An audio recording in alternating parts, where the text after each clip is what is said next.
que prediqué el año pasado, para los que siguen las transmisiones domingo tras domingo, y creo no se han perdido ninguna. Yo lo titulé Gente Rota, y en ese mismo mensaje yo conté este siguiente testimonio que voy a relatar otra vez. Es cortito, los que lo recordarán seguramente les va a venir muchas emociones encontradas, porque cada vez que yo lo cuento, aunque es cortito, también es traumático y es cruel, por lo menos lo fue para mí. Es acerca de aquella vez, en mis inicios de mi servicio a Dios, cuando era adolescente, y me tocaba ayudar junto a los ujieres, dar la bienvenida. No había ujieres uniformados como aquí, ni un gran equipo entrenado, pero se llamaban porteros, que iban variando. Eran 2 o 3 que recibían a la gente en la puerta, lo acompañaban hasta su sitio, daban la bienvenida a los que llegaban, ¿no? Yo tendría unos, presumo, 13 o 14 años, vestía mi multiúnico traje, brilloso de tanta plancha, brillaba así atornasolado, iba así, se movía así, y el sol iba haciendo efecto de tanta plancha que tenía, ¿no? Mis zapatitos lustrados, para dar una buena impresión. Mi mamá decía siempre, aunque seamos pobres, pero limpito. Así que yo estaba como gato de rico, peinado así, a la gomina para atrás, ¿no? Y ese día el pastor nos anunció que vendría una visita. Las visitas no eran frecuentes en nuestra pequeña congregación. Así que le preguntamos cómo él sabría que vendría alguien nuevo. Y él dijo que durante la semana una mujer había llamado por teléfono pidiendo indicaciones de cómo llegar. Muy raro por allá los años que te estoy contando. La mujer estaba explicando, o había explicado vía telefónica, que estaba pasando por momentos muy difíciles y que quería darle una oportunidad a la iglesia. Ella dijo, soy católica, generalmente he ido a misa un par de veces, pero ahora yo quiero darle una oportunidad a la iglesia evangélica. Así que justo antes de que comenzara el servicio, yo me ubiqué en la puerta junto a Roberto, que era el portero, nombre ficticio, le cambié el nombre para preservar su identidad. No creo que él viva, pero sus hijos sí, sus nietos, y no quiero que sientan vergüenza del abuelo. Entonces yo estaba con Roberto en la puerta y la vimos llegar a la dama, la vimos llegar.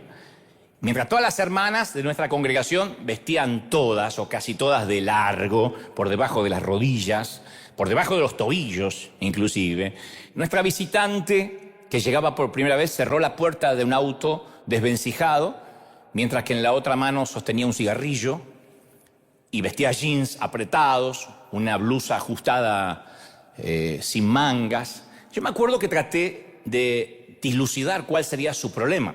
Recordemos que el pastor nos había dicho, viene una mujer que está necesitando a Cristo urgentemente. Así que yo pensé, ¿qué tendrá? ¿Un novio abusivo? ¿Adicción a las drogas? Su perfil podía encajar en cualquiera de estas patologías, ¿no? Desempleo, depresión, abandono, o quizás todo eso junto.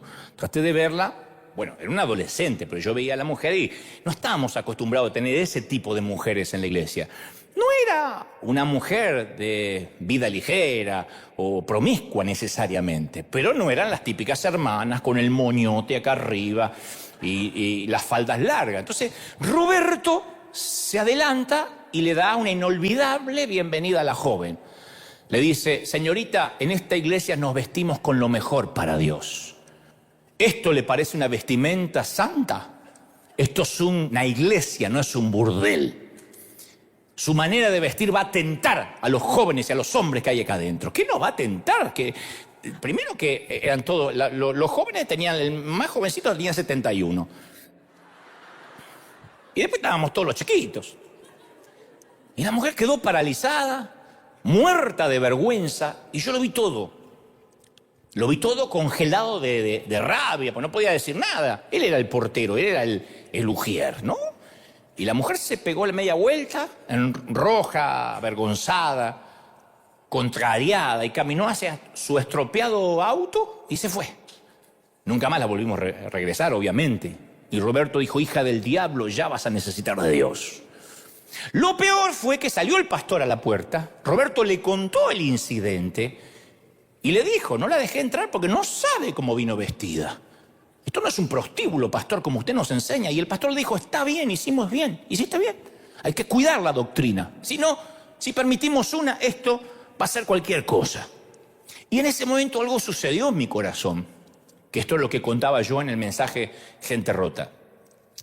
Algo me ocurrió dentro, como un punto de inflexión, como un antes y un después. Siempre hay esos momentos en la vida en que hay un antes y un después. Entonces, ante Dios, hice varias promesas que me propuse cumplir durante el resto de mi vida. Pero me prometí, en primera instancia, a priori, resistirme a juzgar a alguien en el futuro por su aspecto físico, por su apariencia o por su vestimenta. Pero fundamentalmente prometí no convertirme nunca en alguien como Roberto o como el pastor que teníamos en aquel entonces, y le pedí al Señor que usara esta experiencia para que mi corazón siempre sintiera compasión por quienes no conocen a Cristo y bajo ningún punto de vista primero van a seguir las reglas antes de acercarse a Cristo. De eso se trataba.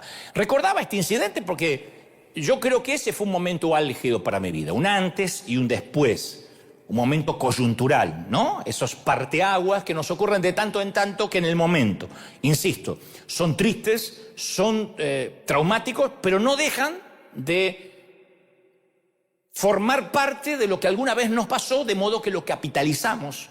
Y eso nos ayuda a sobreponernos. Y yo pensaba una y otra vez sobre este incidente durante esta semana y es así como Dios me daba este mensaje. Hay un fascinante episodio, un pasaje en las Escrituras, en el Nuevo Testamento, que es el relato de una visión que tuvo el apóstol Pedro en el techo de una casa. Estaba en una azotea, estaba orando en la terraza, había subido a la terraza a orar para estar tranquilo, para que nadie lo molestase. Supongo que habrá dicho, me voy a la terraza, no me moleste, estaré orando allí. Y comenzó a sentir hambre. La Biblia no da luz de cuánto pudo haber estado allí arriba, pero tuvo hambre, entró en un éxtasis, o sea, tuvo una visión. Hechos 10:10 relata este incidente en detalle. Dice que Pedro tuvo hambre, quiso comer, pero mientras le preparaban algo, así que presumo que cuando tuvo hambre se acercó a las escaleras y le dijo, prepárenme algo, estoy por bajar, huevo revuelto, chicharrón, taco, lo que sea, alguna arepa. Y dijo, voy a orar un poco más, pero cuando dijo voy a orar un poco más, la Escritura dice que le sobrevino un éxtasis y vio el cielo abierto. Y vio que descendía algo semejante a un gran lienzo, una sábana, ¿no?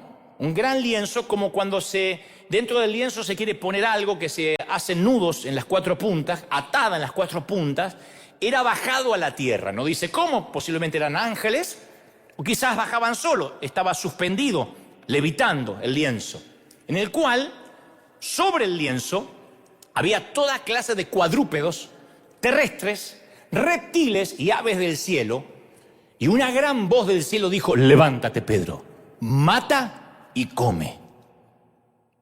Y Pedro, que ve todas esas alimañas, esos animalejos encima del lienzo, no puede creer que esto le esté pasando, porque para Pedro esto era una escena repugnante. No era ni una visión divina, aunque sí lo era técnicamente, etimológicamente sí era una visión, pero para él era algo repugnante, repulsivo. Hechos 10 no entra en más detalle, pero si uno va a Levítico 11, ahí uno puede tener una muy buena pista de qué especies de animales habría allí. Porque luego vamos a descubrir que todos los animales que estaban sobre el lienzo, a los cuales Dios le dice a Pedro, mata y come, eran todos los animales prohibidos, inmundos para el Medio Oriente de aquella época. Cerdos, camellos, conejos, buitres, cuervos, búhos, lechuzas, cigüeñas, murciélagos, escarabajos, osos, lagartijas, zorrillos, comadrejas, ratas y serpientes. Todo eso para hacer un rico menú de tenedor libre, ¿no? Yo creo que le vienen las palabras de su madre a Pedro cuando era chiquito. ¡Qué asco, Simón! ¡Ni lo toques! Vete a lavar las manos enseguida, pero si no lo toques, no importa, a veces si algo se te pega. Por el aire, por lo que sea. Aparte nosotros no comemos cerdos, porque el cerdo estaba ahí en el medio. Ni esas alimañas, son animales inmundos, Simón. Ni se te ocurra. Dios dijo que ni siquiera los tocáramos. O sea que un cerdo ni siquiera se podía tocar. Entonces, como para Pedro, como para todo judío de Palestina, aquellas comidas eran no solo desagradables, eran tabú, eran abominables, eran un asco. Tenéis que detestarlas, les dijo Dios. Tenéis que odiarlas. No es que a lo mejor es rico, de tanto en tanto, no, las tienes que odiar. Era la ley de Levítico, la ley mosaica, la ley de los tiempos de Moisés. Si durante el transcurso del día, por ejemplo, a un judío promedio, en el caso de Pedro, le tocaba sin querer un insecto muerto, o sea, se le paraba un mosquito y él hacía así, lo mataba, sus ropas y sus manos quedaban impuras hasta el atardecer. Imagínense nosotros cuando vienen esas plagas de mosquitos, estaríamos impuros todo el día. Y no podía visitar el templo en ese estado. Supongamos, por ejemplo, que una araña caía del techo sobre una cazuela de barro, donde él estaba tomando la sopa o comiendo, tenía que tirar todo lo que estaba dentro y romper la cazuela, no lavarla. Eran las leyes levíticas. Y en cambio ahora esos objetos de contrabando descendían en una sábana mientras una voz le ordenaba: levántate, Pedro, mata y come. No espere los huevos revueltos que te están haciendo las hermanas allá abajo. Mata y come algo de eso. Una blasfemia. Que Dios le ofreciera cerdo en la mesa. Cerdo en la mesa es una blasfemia, y más viniendo de quien prohibió terminantemente comer el cerdo. Así que Pedro, ¿qué hace? Le recuerda a Dios sus propias reglas. Le dice: me parece que hoy te levantaste con algo de Alzheimer o desfasaje hormonal, pero te voy a recordar. Cree Pedro que es una trampa de Dios, ¿no? Que lo está probando, porque dice: por supuesto que no, Señor. Nunca he comido nada impuro, le dice a Dios así, con cara de legalista recién convertido. Y la voz le replicó: no llames impuro a lo que yo ya purifiqué. No llames impuro a nada de lo que Dios haya santificado. Entonces la escena se repite 2 veces más, dice la Escritura, hasta que Pedro descendió por la escalera. Obviamente que no iba a matar ni comer porque era una visión, no podía palpar los animales, ¿no? Pero él desciende por las escaleras y ahí se encuentra con un grupo de gentiles inmundos que querían unirse al grupo de seguidores de Jesús, y el resto es historia. Ahora, claro, los cristianos de hoy, que disfrutamos las chuletas de cerdo, el jamón a la mañana, el fiambre, le decimos en Argentina, el puerco al estilo zacatecano, ¿es así? ¿Se dice así, zacatecano? Pero me dijeron que es un puerco que comen en alguna parte de México y no sé cómo, revuelto en el pozole rojo de puerco y esas cosas diabólicas que capaz que los que no somos mexicanos nos cuesta, ¿no? Entonces, hoy en día nosotros no nos percatamos de aquel hecho. Vamos al mercado y decimos: bueno, voy a comprar algo de jamón, ¿no? A mí se me ocurre que el paralelo más cercano para entender lo que le pasa a Pedro, porque si no entendemos lo que le pasa a Pedro, no podemos avanzar en lo que trato de decirte de parte del Señor. El paralelo más cercano de lo que le está ocurriendo a Pedro sería, por ejemplo, que en medio de una convención, de una denominación pentecostal, donde están todos los pastores pentecostales de la recontrasanísima doctrina, una noche, mientras están todos orando y cantando, esto es lo que dijo el profeta Joel, baja sobrenaturalmente un bar. Hay margarita, tequila, michelada, mojito, gin tónica y piriña, margarita, martini, Bloody Mary, Baileys, Jack Daniel, Manhattan, Negroni, pisco, Tom Collins, mezcal, Mai Tai, Borbón, Malbec, mendocino. Dios dice: toma el Malbec o no serás parte de mi reino. Y una voz del cielo que dice: beban, especialmente el Malbec argentino, beban. ¿Qué dirían los pastores? Yo no me puedo imaginar la reacción. ¡No! ¡Jamás! Ni en la Santa Cena bebemos. Le sacamos el alcohol al vino para poder tomar la Santa Cena. Nosotros somos pentes de la sanísima doctrina. Jamás esa visión viene del infierno. Y no, Dios dice: no, soy yo el que te está hablando. Pero Señor, si nunca hemos tomado ni Coca-Cola, porque es pecado. Y hay un bar, ¿no? Bueno, esa era la convicción que Pedro tenía sobre esas comidas. Y lo más desconcertante de todo esto es que Dios rompía sus propias reglas. No se nos vaya este detalle, porque esto es fundamental para después construir lo que trato de enseñarte de parte del corazón de Dios.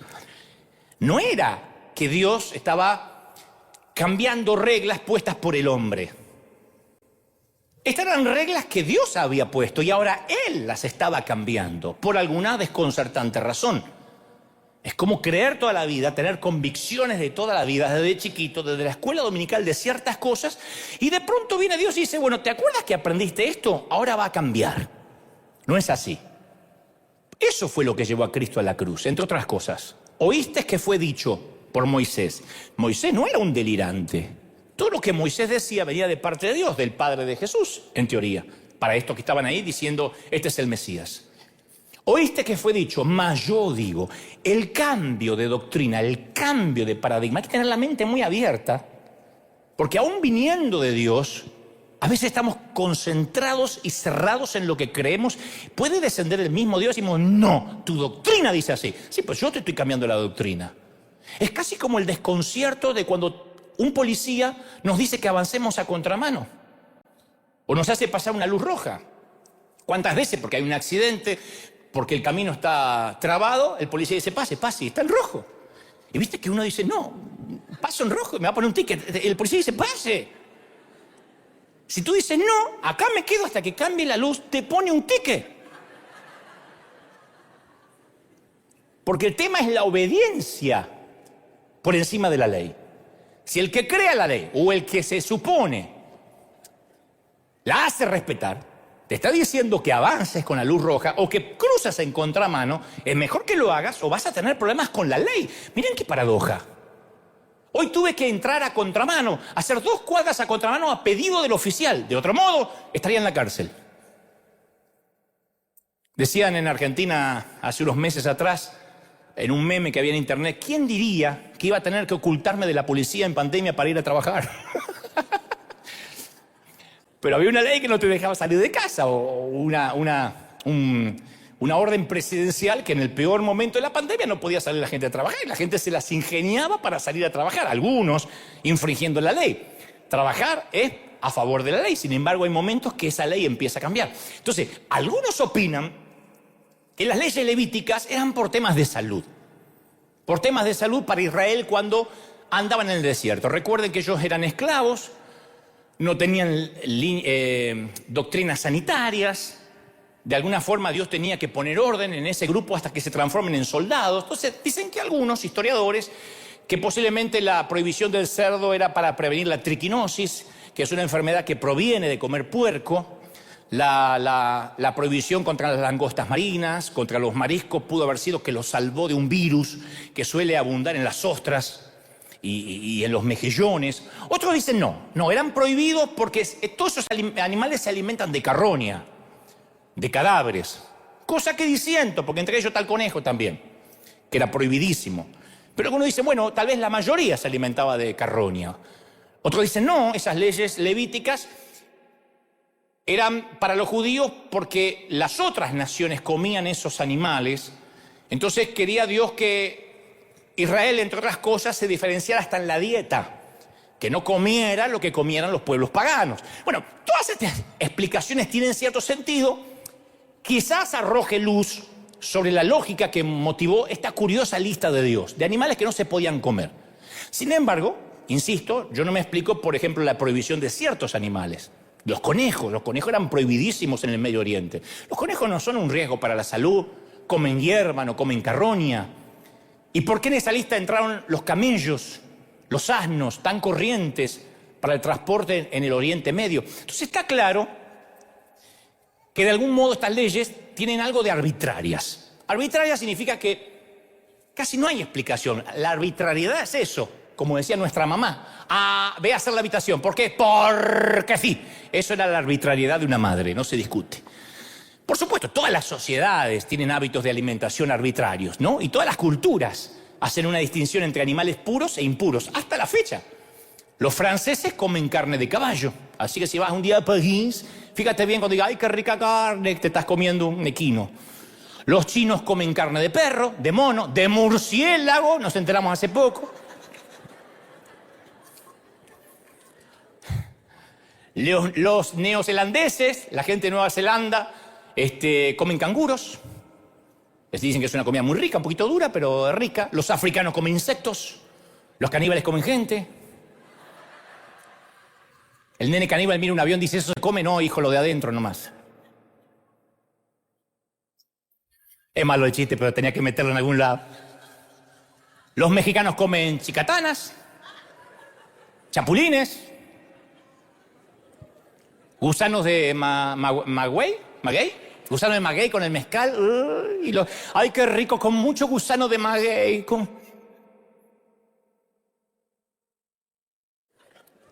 Que Dios vaya a explicar eso.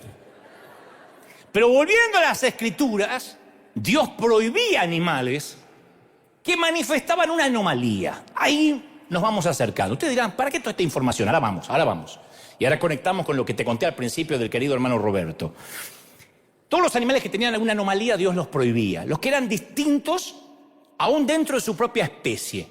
Por ejemplo, puesto que los peces tienen aletas y tienen escamas, las conchas y las anguilas no eran aceptables.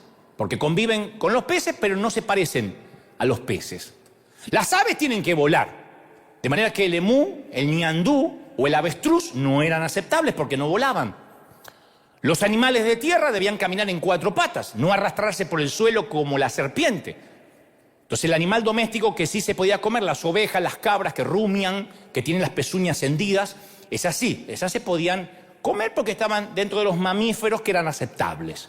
Un famoso rabino dijo alguna vez, si yo tuviera que decir qué es lo que hace para Dios o qué es lo que hacía para Dios inmundo un animal o impuro, es que tenga una cualidad que por alguna u otra razón es anormal a la mayoría de su especie. Vamos a resumirlo. Dios no aceptaba exóticos.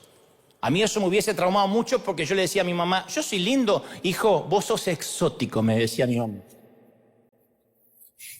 Sí, pero yo flaquito, orejón, las cejas así.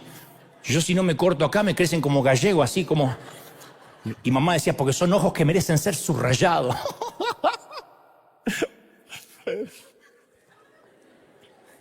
Exóticos. Cuando uno dice, estoy bonita y estás exótica. No, la belleza exótica existe, que no es la belleza convencional. Entonces, la dieta de los israelitas excluía a todos los animales exóticos, raros. Y este principio también aplicaba a los animales limpios que se podían presentar en el templo como ofrenda. Ningún adorador podía llevar al templo un animal lisiado. Esta ovejita, esta renga, voy a aprovechar y la llevo de ofrenda. Estos billetes que al final no gasto nunca, los pongo en el... No se podía. Nada defectuoso, porque Dios quería lo impecable del rebaño. Era un principio. Desde Caín para acá, el pueblo tenía que seguir las precisas instrucciones de Dios o arriesgarse a que la ofrenda no sea aceptada por el Todopoderoso. Dios exigía perfección. Lo mejor que tengas, lo mejor me lo traes. No se admiten animales exóticos ni raros. Entonces, el Antiguo Testamento les aplicaba una clasificación similar, pero mucho más cruel a las personas. Así como Dios era con los animales, también Moisés recibió la ley de que esto se aplicara a las personas. En el templo, los gentiles se podían reunir en el balcón. Nosotros, por ejemplo, al no ser judíos, la mayoría, nunca hubiésemos entrado al templo sin saber lo que pasaba dentro. Hubiésemos tenido que estar solamente en el patio, en el balcón, lo que se llamaba el atrio de los gentiles. Nunca hubiésemos podido entrar al templo de aquel entonces, a la parte principal del santuario. Las mujeres judías podían entrar solo a la zona de las mujeres. Esto es en Israel hasta la fecha. Yo fui a visitar la tumba de David y me metí sin querer y vi un montón de mujeres y todas empezaron a gritar como si me hubiese metido en el baño de damas.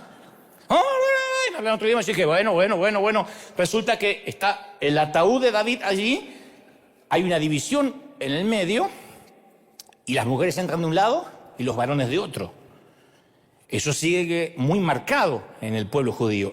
Ni te imaginas lo que era en el templo. Las mujeres tenían que entrar a la zona de las mujeres y confiar en el varón que podía entrar, que llevaba la petición al sacerdote. Los hombres laicos judíos tenían una zona cercana al altar, pero ni siquiera ellos se podían pasar al lugar santísimo. Esa zona era reservada, el altar, para los sacerdotes. Solo un sacerdote entraba en ese lugar una vez al año, el día de Yom Kippur, que se celebra hasta el día de hoy, y entraba con un cordel atado al tobillo, por si Dios lo fulminaba adentro, si la ofrenda no era grata, y entonces los demás, para sacar el cadáver, tiraban del cordel. Ni siquiera podían entrar a quitar el cadáver porque morían también. Era el lugar santísimo donde vivía Dios. La arquitectura misma del templo le recordaba a los israelitas que todos ellos estaban separados de Dios, porque Dios era santo y ellos no lo eran. Ahora piensa en el paralelo moderno de una persona que le quiere enviar hoy un mensaje al presidente de los Estados Unidos. Dice, yo quiero hablar con el presidente de los Estados Unidos. Según la constitución de este país, dice que cualquier ciudadano puede enviarle al presidente un correo electrónico, un mensaje. No tenemos su celular, pero no es una locura decir, quiero enviarle un mensaje al presidente. Pero, sin embargo, si viajáramos a Washington, D.C., hiciéramos fila junto a los turistas que suelen entrar a diario en la Casa Blanca, no tendríamos la esperanza de que vamos a conseguir una cita personal con el presidente. Aún si le habláramos a alguno de sus asistentes privados y personales, ningún ciudadano común y corriente, y esto nos incluye, podríamos entrar al Salón Oval para hablar con el comandante en jefe de las Fuerzas Armadas de los Estados Unidos. Porque el gobierno funciona por jerarquía, y aparta a sus funcionarios del público de acuerdo a un protocolo. Imagínense que un presidente tuviera que aceptar a todo el mundo. No podría nunca gobernar, no podría gestionar. De manera similar, en el Antiguo Testamento hay una escalera jerárquica que separaba al pueblo, a la gente de su Dios, que no estaba en base al prestigio, sino a la limpieza, a la santidad. Solo el sacerdote que se tenía, y esto no es broma, se tenía que purificar hasta los calzones. El calzón tenía que ser de lino, blanco. Tenía que purificarse hasta su ropa interior, sus partes genitales, antes de entrar. Una vez al año, el día de Yom Kippur, que todos estaban con el corazón en la boca, si salía vivo o no. ¿Qué trabaja tu marido de sacerdote? ¡Ay! Un día entra y no sale más. Ahora, a ver, una cosa es clasificar de inmundos a los animales, ¿no? Y otra muy diferente hacerlo con las personas, pero las leyes eran muy estrictas. Quiero que tengan en cuenta esto para saber qué es lo que tenemos. Si no entendemos esto, no vamos a valorar lo que trato de decirte de parte de Dios. Levítico 21 dice, ninguno de tus descendientes por generaciones, por generaciones, que tenga algún defecto, se acercará para ofrecer el pan a su Dios. Ustedes dirán, ¿está hablando metafóricamente? No. Ningún varón en el cual haya defecto se acercará. No aceptaremos en el templo varón ciego o cojo, o mutilado, o sobrado, o sea, que tenga una joroba, que tenga algún sobrehueso, o varón que tenga quebradura de pie, o rotura de mano, o enano, o jorobado, o que tenga una nube en el ojo, o que tenga sarna, o empeine alto, o testículo magullado.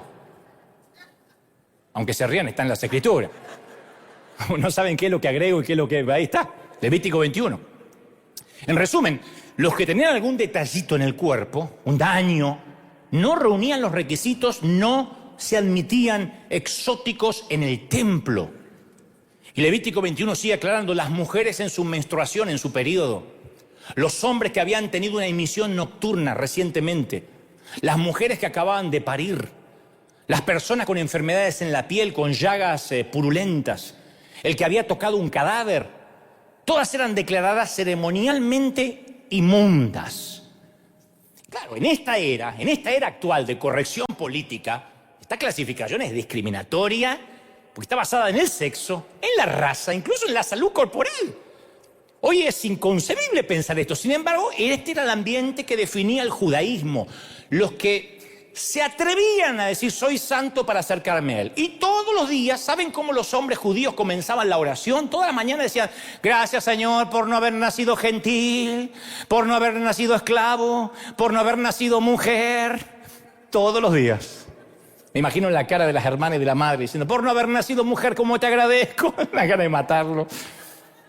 Entonces Pedro, después que ve la visión de los animales inmundos, bajo presión, acepta visitar la casa de un centurión romano y dice, vosotros sabéis cuán abominable es para un varón judío juntarse con un extranjero. Hechos 10:28. Así que vengo y hago esta concesión por la visión que vi, pero es abominable para mí estar en la casa de un extranjero. Esto ocurrió nada más que porque había visto la visión en el techo de la casa. Y continúa Pedro, pero a mí Dios me ha mostrado que ningún hombre puede llamar común o inmundo a otro si Dios lo santificó. Nadie puede discriminarlo, dice Pedro. ¿No es maravilloso? ¿Qué se estaba produciendo? No se pierdan esto. Una revolución de la gracia. Una revolución que Pedro apenas le baja la moneda. Todavía no lo puede entender, porque va medio con asco a la casa del centurión romano. Se estaba produciendo una revolución. Los fariseos habían establecido normas precisas para permanecer limpio. Ningún judío puede entrar a la casa de un gentil. Nunca comer con pecadores. ¡Jamás! Nunca trabajar en el día de reposo. Lavarse las manos 7 veces antes de comer. 7 veces. ¿Sabes cómo se te enfría la pizza hasta que te lavas 7 veces? Y son muchos y hay un solo baño, te morí. Por eso cuando aparece Jesús, los judíos religiosos se sintieron más escandalizados que emocionados. Estaban escandalizados. El tipo era un asco en todo. Era abominable. No era, hay cosas que no compartimos porque es un poco loco. Era abominable Jesús para ellos. ¿Acaso no lo tocaba gente inmunda como los que sufrían de lepra? Que el mismo leproso decía, da la orden de lejos. No. Y lo tocaba. ¡Un leproso! Estamos hablando de no tocar extranjero. Imagínate tocar un leproso. ¿Acaso Jesús no permitió a una mujer de mala reputación que le manoseara los pies con su cabello? ¿Que con su cabello de prostituta le secó los pies? ¿Acaso Jesús no cenaba con recaudadores de impuestos? Y esa laxitud para las reglas y para la limpieza y día de reposo empezó a ser muy notoria. El Señor como que no le hacía caso a nada de eso. No solo eso, sino que deliberadamente entraba a territorio gentil. Un judío no te pisaba territorio ajeno. Se relacionaba con gentiles Jesús. Había elogiado a un centurión romano porque le dijo que nadie en Israel tenía tanta fe como él. ¿Cómo decirle a un chileno que juega mejor que los argentinos la pelota? Satanás, nunca en la vida. Cada vez una cosa que... Se había ofrecido a entrar en la casa de un centurión para sanar a su siervo. No, yo voy a tu casa. No, da la orden. Hasta el centurión dijo, no te metas en problema. Da la orden. Yo tengo gente bajo mis órdenes. Le digo, ve y va, ven y viene. No te metas en lío. No, yo quiero ir. No, da la orden. No lo querían meter en problemas a Jesús. Había sanado a un mestizo samaritano que estaba leproso. Sostuvo una conversación larga con una mujer samaritana cuando judíos y samaritanos no se hablaban. Aquella mujer rechazada por los judíos a causa de su raza, rechazada por sus vecinos a causa de sus amantes, fue a ella quien Jesús le reveló la identidad como Mesías, plenamente, la primera persona que le reveló que era el Hijo de Dios. Y como si fuera poco, Jesús da el mandato de ir a todos los inmundos, que sean testigos en Judea, Samaria y hasta lo último de la tierra. La manera en que Jesús trataba a la gente inmunda los dejaba escandalizados porque los tocaba, los amaba. Por eso los llevaron a la cruz. ¿Qué hizo Jesús? Básicamente, anuló el mandato de que no se aceptaban exóticos y reemplazó ese mandato por una nueva norma de gracia. Todos somos exóticos. ¿Quién no es raro? Todos somos raros y Dios nos ama tal cual somos. Raros, exóticos, diferentes, zurdos, feos. Alguien tiene que decir, ¡ese es mi Jesús! Ahora, ¿por qué Jesús entró con un látigo al templo, enojado, como una tromba? Porque la propia arquitectura del templo era una expresión de la jerarquía judía. Los gentiles solo podían estar en el atrio, y encima que estaban en el atrio, que no los dejaban entrar a los pobres tipos. A Jesús le molestó que los mercaderes convirtieron eso en un bazar del oriente, con balido de oveja, con discusiones sobre precio. Difícilmente esa gente iba a ser conducida a la adoración. Tras que no podían entrar, estaban ahí afuera y no lo dejaban entrar porque le peleaban los precios y le cambiaban la moneda. Y Marcos relata que después que purificó el templo Jesús, los jefes de los sacerdotes planificaban cómo matarlo. No es que dijeron, ay, nos está haciendo la vida imposible, vamos a quitarle el like. No, vamos a matarlo. Hay que matarlo, hay que liquidarlo al tipo este. En un sentido literal, Jesús selló su destino, insistiendo en que los gentiles tenían el mismo derecho a acercarse a Dios. Entonces, escalón por escalón, Jesús fue derribando esa jerarquía inútil, torpe, imbécil, que había marcado distancia, quién se podía acercar y quién no. Invitó al banquete de Dios a los hombres con defectos, a los extranjeros, a los inmundos, a los perdedores. Isaías había profetizado que iba a haber un gran banquete donde iban a estar invitadas todas las naciones. Pero a lo largo del tiempo las palabras de Isaías se fueron perdiendo y los judíos restringían la lista VIP, a los que estaban puros, que era mentira, ninguno estaba puro, eran hipócritas, simulaban estar puros. Porque no trabajaban el día de reposo, se lavaban 7 veces las manos, pero criticaban, chismeaban, hipócritas, lenguas de víbora, criticones. Editaban videitos de YouTube, en ese entonces ya empezaban a editar, eso hacían. Y en el contraste, en la versión de Jesús del gran banquete, muestra a un anfitrión que dice, salgan a las plazas. Nosotros decimos, ay, qué linda parábola, en el momento era para matarlo. Traigan a los pobres, a los mancos, a los cojos, a los ciegos, que hay lugar en la mesa. ¡Está loco! ¡Cerdos en la mesa! Jesús dice que, como uno dijo, no puedo ir al banquete. Ah, no, me salió un casamiento. Ay, no, es que hoy justo me toca carnita. Entonces Dios dijo, traigan a los cojos, a los ciegos, a los mancos. El hijo pródigo termina en la escena de un banquete donde presenta como un héroe a un inútil que dilapidó la reputación de la familia. Entonces, ¿qué quiere señalar Jesús? Que todo lo que la gente considera indeseable son infinitamente deseables para Dios y que cuando regresan a Él hay fiesta, hay candela, hay azúcar.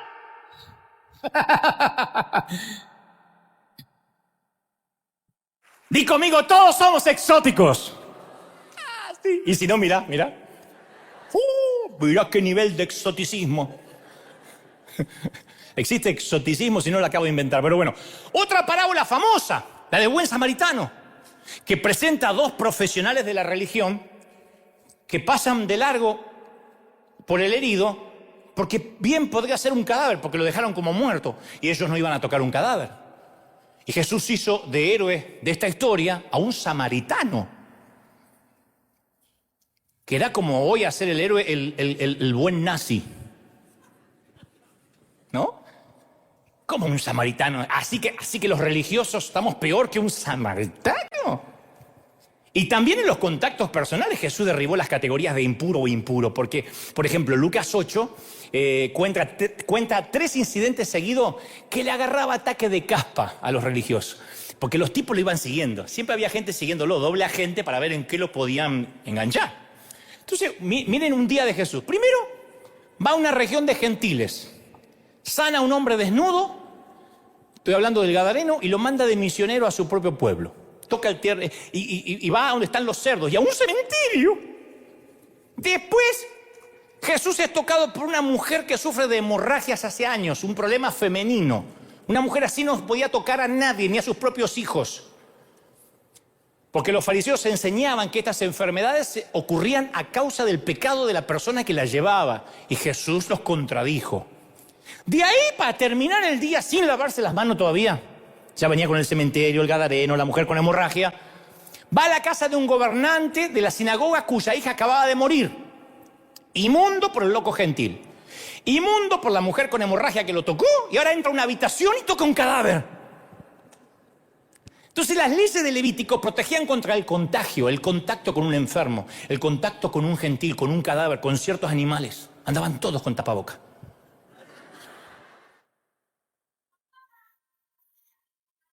Una metáfora. ¿Y qué fue lo que hizo Jesús? Invierte el proceso, no se pierdan esto. He aquí, chato, el punto, dijo el profeta Cantinflas. Escucha, acá llegamos. He aquí el punto. Invirtió el proceso. Porque uno dice, ¿y por qué hacía esto? ¿Para provocarlo? No, él invirtió adrede, arbitrariamente el proceso. En lugar de contaminarse, él sanaba a la persona. El loco desnudo no contaminó a Jesús. El loco desnudo fue el que quedó sano por encontrarse con él. La mujer con el flujo de sangre no avergonzó a Jesús ni lo hizo inmundo. Fue ella la que se marchó sana y pura. La niña de 12 años que había muerto tampoco contaminó a Jesús con su rigidez cadavérica, sino que ella fue resucitada. Entonces, en el enfoque tomado por Jesús, yo no veo que él abolió lo que Dios había dicho. Abolió el cumplimiento de las leyes del Antiguo Testamento. No, Dios había santificado la creación, separando lo impuro de lo puro. Ahora, Jesús no anuló este principio de santificación, sino que revirtió la fuente, la dio vuelta. Nosotros somos los agentes de santidad de Dios porque Dios habita dentro nuestro y donde nosotros tocamos, contaminamos con santidad, con pureza, con sanidad, con prosperidad. Alguien tiene que aplaudir más fuerte que eso. Nosotros. Entonces, en medio de un mundo impuro, podemos caminar como lo hizo Jesús, buscando forma de ser fuentes de santidad. Los enfermos y tullidos no son para nosotros puntos de contaminación. Nadie es punto de contaminación para nosotros. Nadie. No importa la enfermedad que tengan, nadie es punto de contaminación si creemos esta palabra. Sino que ellos son depósitos de la misericordia divina. Nosotros estamos llamados a extenderles esa sanidad, esa misericordia, a ser portadores de gracia, no evitadores del contagio. ¿Se entendió? Nadie me dice, a mí están diciendo, pero ¿según qué? Está hablando de la lepra, lo más contagioso que había en esa época. Te acercabas a un leproso, el leproso estornudaba cerca y la lepra no tenía cura. Se te empezaban a caer primero las extremidades hasta que perdías el sentido del tacto y las ratas por las noches te comían partes de tu cuerpo. Eso era la lepra en Medio Oriente. Jesús no dijo, bueno, yo llego hasta el leproso. Qué sé yo, un ciego te toco, pero un leproso, mejor de lejito, no corramos riesgo. Todavía no llegué a la cruz. ¡No! Él dijo, yo traigo la santidad. Yo hago puro lo impuro. No llames impuro lo que yo santifiqué, dice el Señor. Yo hago puro lo impuro. ¿Sí? Ahora, no voy a aclarar mucho porque el que tiene oídos que oiga, pero a la iglesia le tomó tiempo adaptarse a este cambio. De no haber sido así, Pedro no hubiese necesitado la visión del techo. Si Dios ya había dicho, el Señor ya había dicho que le vayan a predicar a todos. Pero de igual manera, la iglesia necesitó un empujón sobrenatural para entender que este evangelio no se restringe a los que están en santidad. Santifícate. Hermanita, esas no son ropas para entrar a la iglesia. A Dios no le agrada. Cámbiese la ropa y venga. No. El Espíritu Santo envió a Felipe a un camino desértico, se encontró con un extranjero, un hombre de color, un hombre moreno, que además era considerado impuro bajo las normas del Antiguo Testamento, era un eunuco, o sea, tenía los testículos dañados. Y se encontró con un moreno con los testículos dañados y Felipe lo bautizó y fue el primer misionero enviado al África. Dios ni siquiera le importaba que era un eunuco. El apóstol Pablo, quien fuera al principio, él mismo diría, fariseo entre fariseos, que muchas mañanas le había dado gracias a Dios, gracias que no nací gentil, gracias que no nací esclavo, gracias que no nací mujer. Ese era Pablo.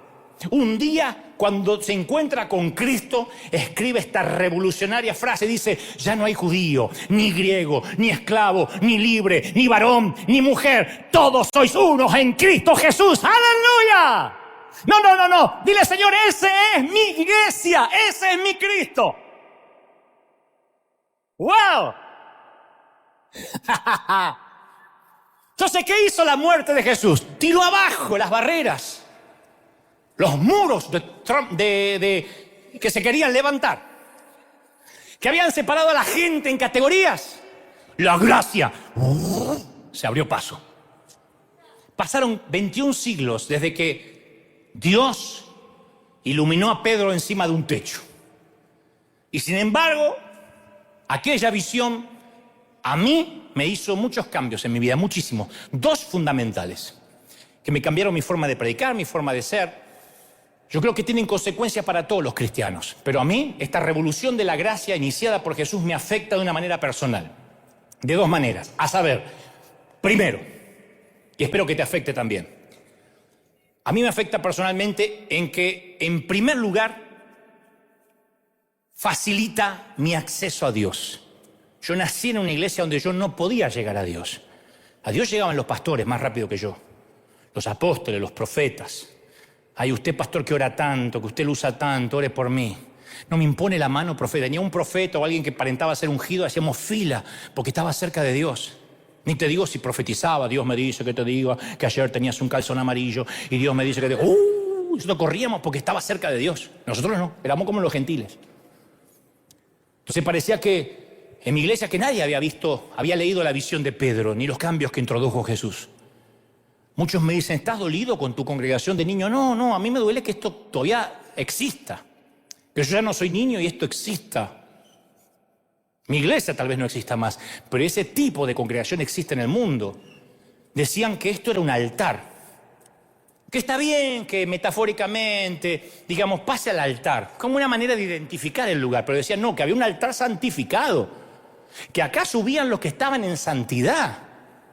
¿Sabe las veces que yo no subía? Yo tocaba la batería de la iglesia y no subía a tocar porque no me consideraba santo. Porque me había agarrado a trompada en el colegio, porque le había hecho bullying a alguien, porque me gustaban 2 chicas a la vez, porque yo tenía 13, 14 años. No tomaba la Santa Cena ni subía a tocar. ¿Qué pasa con la batería? Decía el pastor, no puedo, pastor. Pecó. Si vas a subir acá, santifíquese. Esto era como que caías muerto si subías acá. Hasta decían que el púlpito era sagrado. Esto es un atril, lo compramos nosotros. No es que alguien toca esto, le agarra la chiripiorca, no. Es para apoyar la Biblia. No es santo. Pero a nosotros nos gusta agarrarnos del Antiguo Testamento y decir, no, este lugar es santo. El púlpito fue consagrado a Dios. No podemos hacer que una persona sea santa por sí misma y vamos a hacer que un pedazo de acrílico o madera sea santa. Entonces cada domingo los gentiles pasábamos al altar y el pastor oraba por nosotros. Tal como en el Antiguo Testamento, que les llevaban los sacrificios al sacerdote para que él se los presentara a Dios. En el Antiguo Testamento la gente le decía al sacerdote, ¿le podría hablar a Dios acerca de mi problema? Las mujeres estaban afuera, ni siquiera podían traer los problemas. Acá le decían al marido. El marido, como todo marido, cuando llegaba a casa, olvidaba la mitad de lo que le dijo la mujer. Y el sacerdote subía a la plataforma o se metía en el lugar santísimo, realizaba los ritos sagrados dentro del lugar santísimo. Y hay muchos ministros modernos en los que hemos cometido ese error, en que nos gusta esa sensación de poder, de nosotros estamos más cerca de la unción que ustedes. Más cuando la gente te dice, ¡ay, qué ungido! Cuando usted salió hoy, ay, no sé si le viste las alas, yo le vi 2 alas al pastor. Alas de pollo me viste, porque... Y a nosotros nos gusta eso, nos gusta el ego. Ay, sí, bueno, es que yo hoy estuve muy ungido y siempre que estoy acá, si sacan una foto, no salgo en la foto porque estoy tan níveo, tan impoluto. Entonces, a veces nos conviene o nos convino convertir pequeñas piedritas en pan para darle a la gente y que regrese por más el próximo domingo en lugar de conducirlos al pan de vida. En lugar de enseñarles a comer solos. En lugar de enseñarles a adorar por sí mismos. Y miren que somos duros, que Dios tuvo que enviar o permitir una pandemia para que los pastores, algunos, soltaran el control. De tener a la gente con miedo, que si yo no te doy la unción, que si no te impongo las manos, que si no te controlo la santidad te perdés. Y hay un montón de gente que no se perdió. Que aprendió a adorar solo, que aprendió a leer la Biblia, que el Espíritu Santo lo bendijo, que lo hizo crecer. Pero ¿qué pasa? Así como los pastores, mucho nos gusta, que nos digan cositas lindas, a muchos también se acostumbran a esa relación vicaria con Dios, a esa espiritualidad prestada. Es lo que un autor querido dice, son pornógrafos espirituales, voyeristas, que les gusta mirar sin compromiso, mirar sin necesidad de intimidad. Cuénteme un par de testimonios, tíreme la unción que me voy a casa. Pero para Hebreos 4:14, en Hebreos 4:14 dice que cualquiera de nosotros entra directamente a Dios, ya no hay intermediarios. Por más que respetemos al pastor, todos entramos directamente. Acerquémonos, pues, confiadamente, di confiadamente. No te vas a morir. Aunque hayas besado a la suegra, no te vas a morir. Al trono, no dice el patrio, al trono de la gracia. Para alcanzar misericordia, para hallar gracia, el oportuno socorro. Así que, hermanos, teniendo libertad para entrar en el lugar santísimo por la sangre de Jesucristo, por el camino nuevo que nos abrió a través del cielo, acercándonos, Él es el sacerdote. ¡Aleluya! Oh, yo celebro eso. Y se tiene que terminar esa hegemonía pastoral de que yo administro la unción. ¡No! Hay que leer Levítico y saltar a Hechos para darse cuenta que hubo un cambio sísmico. Y mientras que los adoradores del Antiguo Testamento se purificaban ellos mismos para entrar al templo y le presentaban ofrendas a Dios para no ser muertos, en Hechos los seguidores de Dios, de Jesús, se reunían en hogares y se dirigían a Dios con un vocablo nuevo, Abba, que era el término familiar para decir papá. Antes de Jesús, a nadie se le hubiese ocurrido decirle al gran Yahvé, al Señor soberano del universo, papá. Después se convirtió en una palabra de uso corriente entre los primeros cristianos cuando se dirigían a Dios en oración. Anteriormente yo tracé un paralelo con un visitante de la Casa Blanca que no puede entrar, ¿no es cierto? Ningún visitante puede entrar. Pero sin tener cita, digo. Pero hay ciertas excepciones. Hay algunas excepciones. Durante el gobierno de JFK, de John Kennedy, algunas veces los fotógrafos captaban estas encantadoras, estas tiernas imágenes, donde ahí, bajo el escritorio del presidente, ahí estaban todos los tipos con sus trajes grises, y los miembros del gabinete discutían de cosas de trascendencia mundial, como la crisis de los misiles de Cuba, ¿no?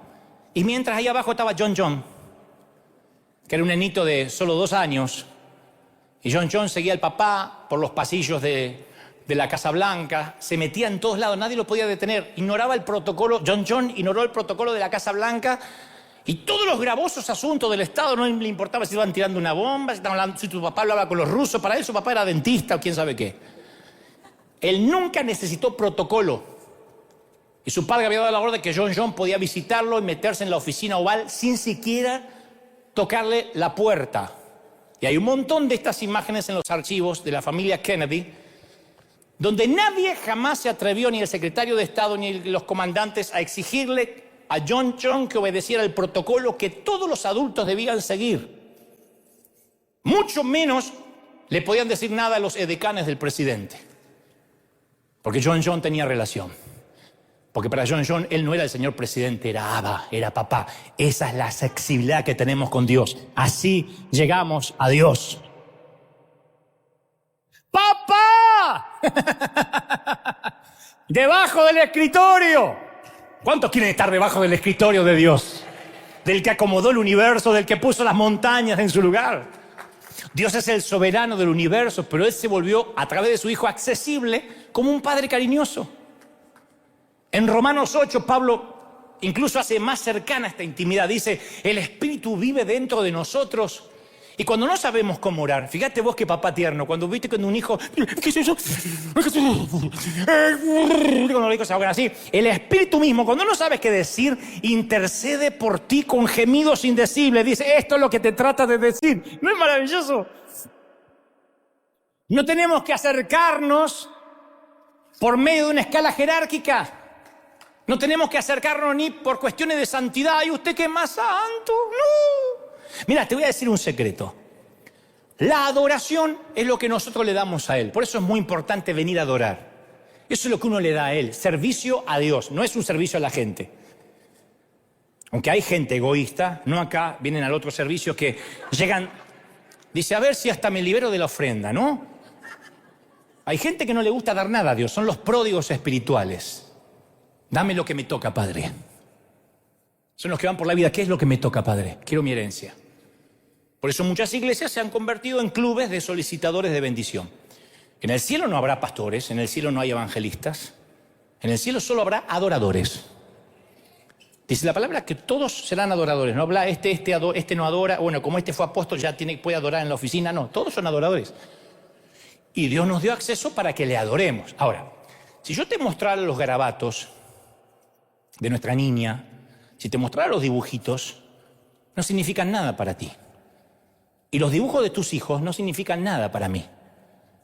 Porque no valen por el garabato, sino quién los hizo. Es mi relación con ese nene o nena lo que le da valor. ¿Correcto? Nuestra adoración es una lastimosa crayola. Especialmente en algunos, lastimosa crayola. ¡Ah, te adoro! Comparado con los barítonos, los tenores que están en el cielo. Pero Dios no es atraído por nuestra canción, por lo que somos, sino, mejor dicho, por la calidad con la que cantamos, sino por la relación. ¿Qué nos enternece de un niño balbuceando, papi, te amo? No es su capacidad de oratoria la que nos conmueve, sino la relación. ¿Sí? Lo mismo pasa con nuestras oraciones. A veces decimos, ¿por qué siento que mis oraciones son huecas y superficiales? Porque no tenés relación. No hay intimidad. Si yo voy a una tienda y se me acerca un niño, voy a Target y se me acerca un niño desconocido y me dice, señor, ¿me compra ese juguete? Voy a reconocer que tiene audacia, tenacidad, caradurez, pero no tiene la posición adecuada para pedirme nada. ¿Por qué lo más seguro es que no le compre nada? Porque el niño no me pertenece. No hay relación. ¿Por qué le tengo que dar algo si no tengo relación? ¿Puedo hacerlo? Sí, lo haría, hasta ofendería a sus padres. Ahora, si uno de mis hijos me preguntara, ¿podrías comprarme ese juguete? Cambia la perspectiva. Hay más poder en la palabra papi que Señor. Hay más poder en Abba que Señor, Dios del universo. Hay más poder en papi que Señor. ¡Aleluya! Y ahí están tus hijos y te tienen atrapado en sus pequeños puños, ¿no? Como estos chiquitos, como John a su papá. Romanos 8:15 dice, pues no habéis recibido el espíritu de esclavitud para estar otra vez en temor y en el patio dependiendo de los sacerdotes. Habéis recibido el espíritu de adopción por el cual clamamos Abba Padre. Y el espíritu mismo da testimonio a nuestro espíritu de que somos hijos de Dios. Y si hijos, herederos de Dios y coherederos de Cristo. Así que si padecemos con Él, para que juntamente con Él seamos glorificados. ¡Aleluya! ¡Ja, ja!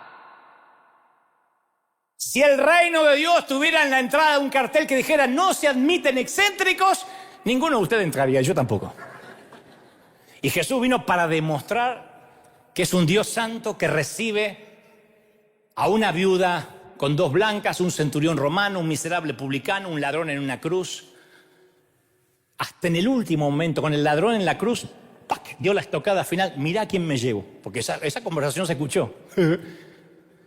Cuando alguno podía decir, bueno, mínimamente había que seguirlo para que él te perdone. Hoy estarás conmigo en el paraíso. Ni se arrepintió el tipo.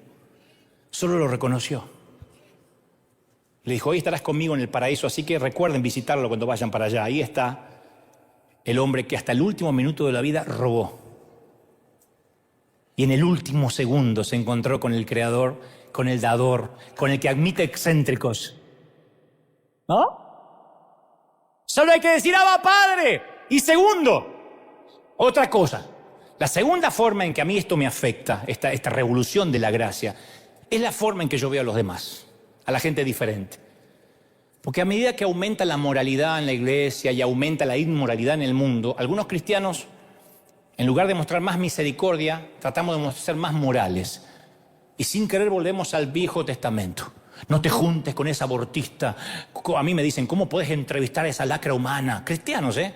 Pero le das prensa a alguien que odia el evangelio. ¡Qué bajo caíste juntarte con ese corrupto! Me lo dicen. No son inconversos, cristianos, o los que se consideran como tal. Hay una frase usada tanto por Pedro como por Pablo que a mí me fascina, es una imagen fascinante. Ambos dicen que debemos administrar, dispensar. ¿Saben lo que es dispensar? Dispensar la gracia. Ambos apóstoles dicen. Tenemos que dispensar gracia. ¿Saben qué me viene a la mente? Lo conté una vez el año pasado. Esos atomizadores, mi mamá tenía uno de esos atomizadores que se apretaba una pericia así, de goma. Mi mamá hacía y salía perfume por los finos agujeros de otro extremo. Un poquito así. Estaba todo el cuarto, hasta los mosquitos se iban, todo el cuarto. Apretaba la pericia un par de veces y cambiaba la atmósfera de toda la casa, del barrio. Así es como funciona la gracia, ¿no? Llegamos a una sociedad y entonces nosotros la enriquecemos, cambiamos la atmósfera. Llegamos, claro, no vamos a cambiar la empresa, no vamos a cambiar el país, pero hacemos... Y ya hay gracia en el ambiente. Pero la imagen que prevalece es que muchos hemos cambiado el atomizador ese y usamos el matamosquito, el Raid, o en mi Argentina decía el Fleet. Entonces, en vez de dar gracias, decimos, allá hay una mosca, fumiga y mata. Allá hay un divorciado, fumiga y mata. Un homosexual, fumiga y mata. Y hemos asumido el papel de exterminadores morales en una sociedad que, claro, claramente está infestada, sí. Ahora, yo comparto la preocupación por la sociedad, pero me siento subyugado por dar gracia, que no la da nadie. Me siento subyugado por aquel que vino por los enfermos y no por los sanos, por los pecadores y no por los justos. Nunca favoreció el mal, siempre los perdonó. Y de alguna forma Jesús se ganó la reputación que sus seguidores hemos perdido. ¿Qué nos pasó para que ya no nos digan que somos amigos de pecadores? ¿Qué nos pasó para que digan en esa iglesia entra cualquiera? ¿Qué nos pasó? ¿Por qué perdimos la reputación que Jesús tenía? ¿Por qué la única persona perfecta de la historia atraía a los exóticos, a los imperfectos? ¿Qué nos impide seguir sus pasos, gente? ¿Por qué si él era amigo de pecadores y ellos anhelaban su compañía? ¿Por qué los pecadores siempre son reacios a entrar a una congregación? Los legalistas le decían horrible, apóstata, blasfemo, repulsivo. ¿Cuál fue el secreto de Jesús que perdimos? Dime con quién anda y te diré quién eres. Te dicen eso. Imaginen eso en la antigua Palestina, decírselo a Jesús, que se metió a la casa de Zaqueo por su propia cuenta. Bajate del árbol, voy a tu casa. Y la muchedumbre mostró la desaprobación y le dijo, el Hijo del Hombre vino a buscar lo que se había perdido, gente.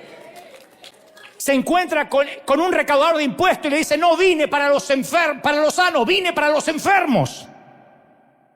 Di conmigo, el Señor vino por mí, por los enfermos, claro. Dios no había hecho lista de animales puros e impuros, no había excluido del templo a los pecadores, físicamente deformes, los había dejado afuera, pero en ese sistema de castas apareció Jesús. Y dejaba que los impuros lo tocaban, los deformes, una mujer con flujo, los lunáticos, los poseídos.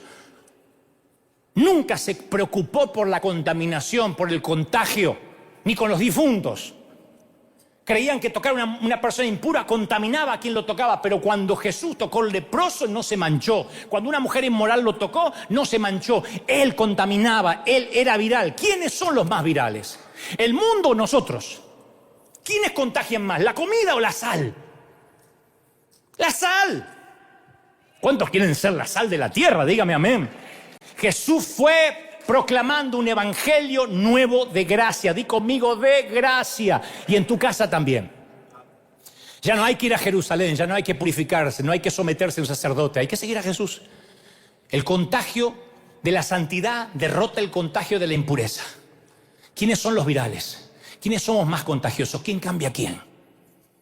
Por Dios. Si no me voy a meter en el mundo porque tengo miedo de que me cambien, no entendí nada. Perdí el tiempo, perdí 40 años de mi vida.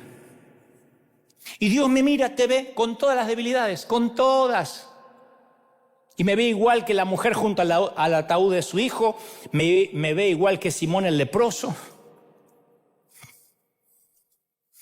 Yo me acuerdo cuando decíamos en la iglesia que jamás íbamos a permitir que entraran divorciados. El tema del divorcio, por ejemplo, era un tema muy álgido. Era como hoy pensar en una pareja gay dentro de la iglesia. Yo pienso en esos cambios, ¿no? Dentro de la iglesia, porque decíamos nunca, nunca. Jesús habló del divorcio con toda claridad. Y hoy en día llegan personas divorciadas, se divorcian, no se les discrimina, no se les grita. Las iglesias las aceptan, la mayoría hemos aprendido a aceptar a la persona sin necesariamente aprobar su conducta. Y al estudiar la vida de Jesús, tenemos que entender que la gente es diferente. Cada uno tiene... Si yo supiera los dramas de cada uno de ustedes, el mundo que vive cada quien con su familia, con lo que le tocó, con lo que eligió, con los hijos, los cuñados, las suegras, las madres, los padres, de dónde vienen. Y el Señor amaba a todos, a una prostituta, a un estafador, a un acaudalado explotador, a una mujer poseída, a un soldado romano, a un samaritano. Me maravillo de que el Señor se haya ganado la reputación de amigo de esa gente. Cuando Jesús amaba a alguien, veía en él un hijo descarriado de Dios, veía en él un ser humano por quien Dios se angustiaba, que iba por mal camino. Dios siempre me vio a mí como me diseñó originalmente. Más allá de la mugre, del lodo, Él siempre vio al verdadero Dante. Jesús nunca identifica a una persona con el pecado, nunca. El borracho, el abusador. Nunca. Porque Él siempre sabe que el pecado no te pertenece. Él te libera de eso, eso no te define. Jesús amaba a la gente atravesando su capa de lodo. Él te ama atravesando tu capa de barro. Seremos abominaciones para algunos, pero seguimos siendo el orgullo y el gozo de Dios. Necesitamos que Dios nos sane los ojos. Vamos, pónganse de pie. Vamos, dale un aplauso al Señor de señores y ponte de pie. Si crees que Dios habló, que ese aplauso se escuche hasta Australia, que se escuche hasta la República Argentina. El contagio de la santidad derrota el contagio de la pureza. ¿Quiénes son los virales? Díganme amén. ¿Quién cambia a quién? A mí me gusta entrar a un canal de televisión y que cambie toda la atmósfera de a poco. Me gusta, y cuando más mundanos son, cuanto peor parecen, ahí digo, Señor, no me muevas de ahí, me encanta. Soy un ratón en un depósito de queso. Cuando llego a un lugar donde todo el mundo insulta y con doble sentido, yo digo, Señor, acá donde tú te puedes lucir. Y hago... Y cambia la atmósfera. Y la gente percibe gracia. Y cuenta un chiste espantoso y ve que no hay condenación en mí. Y de repente dice algo con doble sentido y ve que no lo estoy condenando, y dice, te vas al infierno. Y empieza a ver gracia. Y los enfermos y los tullidos no son para nosotros puntos de contaminación. Nosotros somos llamados a extenderles la misericordia, la gracia. No somos más evitadores del contagio. No tengas miedo. No tengas miedo de que tus hijos se pierdan. No podemos pretender que nuestros hijos vivan en colegios cristianos, vayan a universidades cristianas, miren la radio cristiana, miren Enlace y la radio cristiana, y que no se muevan de ahí, y ponerle explicaciones cristianas, porque así no va a ser sal nunca, va a ser un idiota, un imbécil de invernadero. Tienes que decir, Señor, yo lo envío a mi hijo para que sea sal, para que contagie, para que cambie, para que haga una reforma. ¿Lo crees de verdad? ¿Cuántos lo creen? Díganme amén.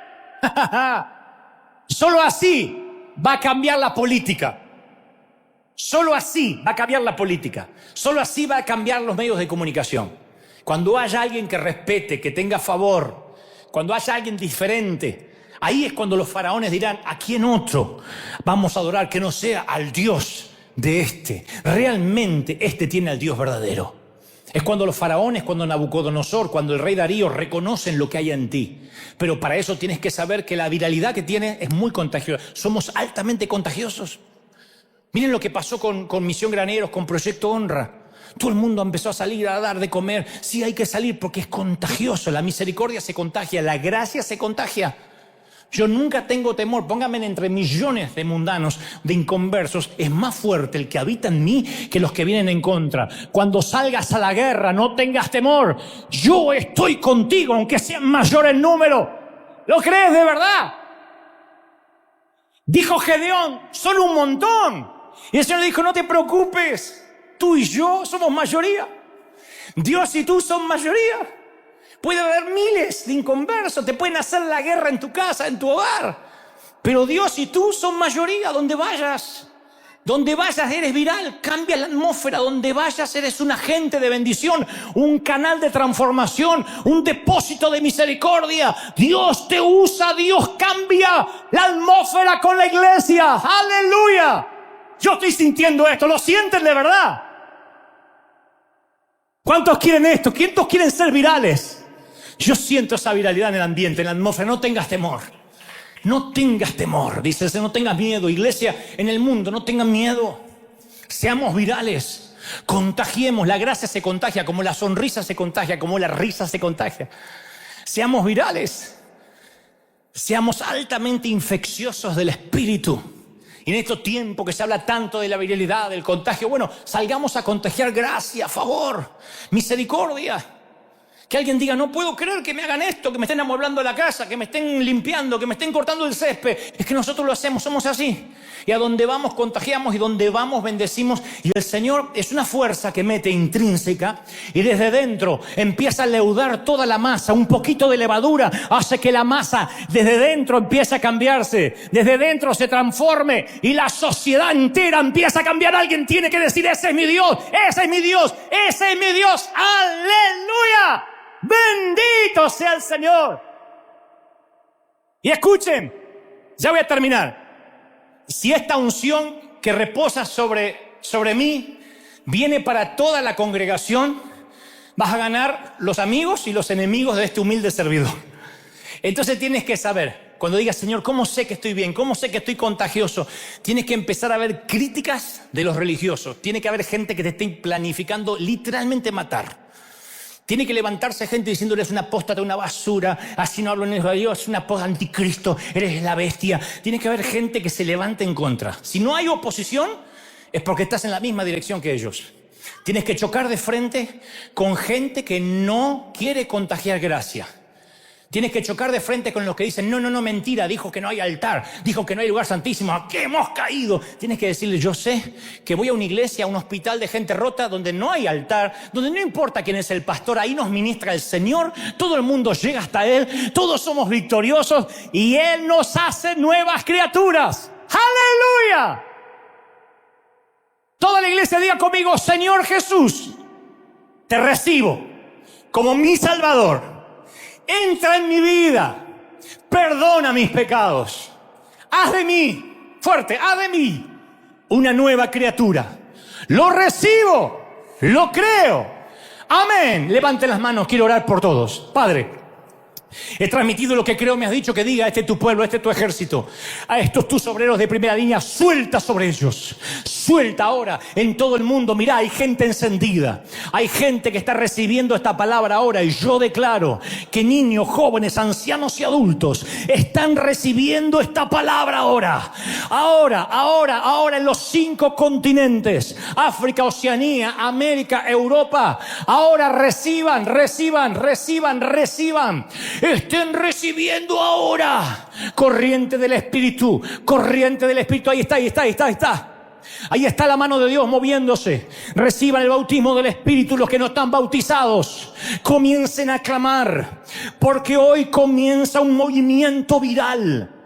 Porque hoy el Señor empieza a extender su poder y su gracia. Dice el Señor, yo haré una nación grande de este pueblo. Y así como la visión del profeta Ezequiel empieza, el río se extiende y cuanto más lejos del templo, más hondo. Y sus árboles fructifican en toda temporada. Nunca falta el fruto, nunca escasea la hoja verde. Yo soy, dice el Señor, yo soy el que lo hace más. ¡Uy! Gente en sus hogares. Vamos, clamen, hay gente aquí clamando, hay gente recibiendo, míralos. Hay gente encendida, hay gente diciendo, Señor, estoy entendiendo que hay un poder sobre mí. Nada me separa de ti, nada me separa del trono de la gracia. Vamos, corre a la gracia, vamos. Corre a la gracia ahora. Corre. Durante años pasamos a un altar de madera, durante años pasábamos al frente. Pero Dios dice, yo no quiero que pases al frente el domingo, quiero que corras a mi altar en tu habitación. Quiero que corras a mi altar en el baño, en el automóvil, en el bus, en el camión. Corre, dice el Señor. No permitas que alguien te separe de mí. No creas que alguien puede conducirte a mí. Estoy celoso de ti, hijito. Clama, dile papá, Abba. Levante las manos y dile papi. Te amo, pa. Te amo.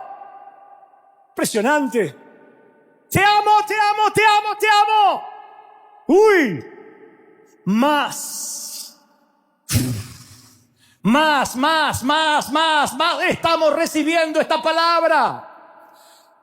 Manto soy más. Abba, Padre. Reciban. Reciban esta palabra. Uy, beban, beban, beban, beban, beban, beban. Uy, beban esta corriente del Espíritu. Más, más, más, más. Corre a la gracia, corre a la gracia. Vamos, hay gente que por años estuvo en el patio. Se congregan por años, son evangélicos. Otros son líderes, te bautizaste hace años, pero nunca pudiste pasar del patio. Siempre creíste que había alguien más ungido que tú, alguien más santo que tú. El Señor me dice, vamos rápido, las puertas se abrieron, corre. Corre que te extraño, hijito. Corre, corre, corre, hijo pródigo, no te bañes todavía. Siéntate a la mesa. Hay fiesta, hay celebración, porque volviste a casa. Yo te separo del pecado. Tú no eres eso que hiciste. Yo te amo, dice el Señor. ¿Cómo te ama el Señor? ¿Cómo te ama el Señor, princesa? ¿Cómo te ama, príncipe? ¿Cómo te ama el Señor? ¡Uy! ¿Cómo te ama el Señor? ¡Impresionante! ¡Más, más, más! ¡Oh! ¡Aleluya! Padre, bendigo la iglesia. Bendigo los que nos miran de otras partes del mundo. Los bendigo. Suelto sobre ellos tu bendición, tu gracia, tu favor. He hablado el intelecto, pero tú has hablado donde yo no puedo llegar, el corazón. Dios te bendiga, Dios te prospere, mi querido. Haga resplandecer su rostro sobre ti. Te llene de favor, de bendición. Te bendiga en el campo y en la ciudad. Te bendiga en lo que emprendas, en lo que sueñes, en este cuatrimestre de gloria. Lo que queda de septiembre, octubre, noviembre y diciembre, seas bendecido, seas próspero. Seas alcanzado por el favor y la viralidad de Dios en todas las áreas. Di conmigo, lo recibo. Di conmigo, lo recibo. Vamos, vamos, atrapa la palabra. Di conmigo, lo recibo. Lo recibo, lo recibo. Vamos, vamos, recíbelo, atrápalo. Tus palabras tienen poder. Recibo. Lo recibo.